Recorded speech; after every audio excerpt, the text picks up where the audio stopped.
Bonjour à tous, quel est ton message sentimental pour ce week-end? On est vendredi, c'est parti. Qu'est-ce que l'on souhaite te dire? Oh, attention. Au niveau du cœur, on sent que pour le moment, il y a un petit peu d'inquiétude. Alors, pas d'inquiétude à avoir, mais en tout cas de déception. Pour le coup, c'est vraiment ce que je ressens. Et ce qu'on voit, c'est qu'une personne proche de toi, peut-être avec qui tu entretiens une relation, n'a pas été très claire dans ses intentions. Ah, peut-être, ce que je ressens, c'est, tu as peut-être dit qu'il était en train de se séparer ou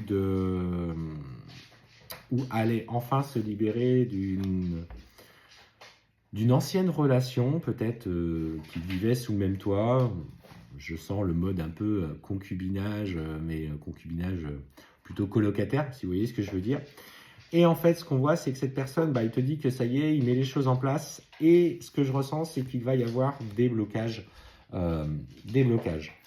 Ne prends pas tout pour argent comptant. Alors, ce que je ressens, c'est que, en fait, il veut, entre guillemets, te garder un petit peu sous sa coupe. Mais dans les faits, en tout cas dans ce qu'il vit à titre personnel, il te cache qu'il y a certains blocages, qu'il n'est pas prêt à le faire. Très clairement, on parle de blocage de mémoire karmique. Donc, il y a peut-être eu une intention, mais il n'a pas, je ne vais pas dire le mot là, mais il n'a pas le courage, je vais rester très poli, le courage de le faire. Et en fait, on sent qu'il va rebasculer dans des répétitions de schémas. En fait, ce que je ressens, c'est clairement un manque de courage, c'est un manque de prise de décision. Et en fait, ça va venir encore appuyer douloureusement sur toi, sur le fait que tu attendais, peut-être désespérément, qu'il agisse un petit peu pour que vous puissiez développer cette relation. Et ce qu'on me dit, c'est qu'en fait, il est clairement dans une dépendance affective, alors que ce soit la dépendance affective par rapport à la dépendance à cette idée du foyer qu'il se faisait. Le fait peut-être de ne pas laisser ses enfants avec des parents séparés. Ça peut être aussi le confort de la vie courante. Et ce manque de prise de décision vient que même s'il n'est pas forcément heureux de manière amoureuse, cette personne lui convient très bien dans ce qu'elle lui apporte dans le quotidien et il se voit mal encore aujourd'hui changer. Ce qu'on te dit, c'est qu'effectivement, ces répétitions de schémas viennent ni plus ni moins de ce manque de courage d'affronter.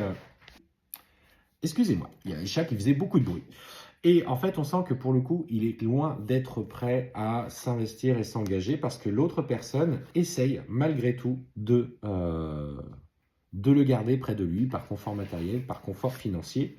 Et ce qu'on te dit, tu vois clairement, c'est que si tu es dans cette situation, il est temps peut-être de s'isoler un petit peu, de penser à toi, de peut-être moins attendre de sa part une véritable évolution, parce que pour le moment, il n'est clairement pas prêt. Donc on te dit, aujourd'hui, fais le choix de te prioriser, peut-être moins t'occuper de ce qu'il fait, de ce qu'il, quand est-ce qu'il veut te voir, s'il veut te voir, s'il veut te répondre, et prends les décisions uniquement pour toi.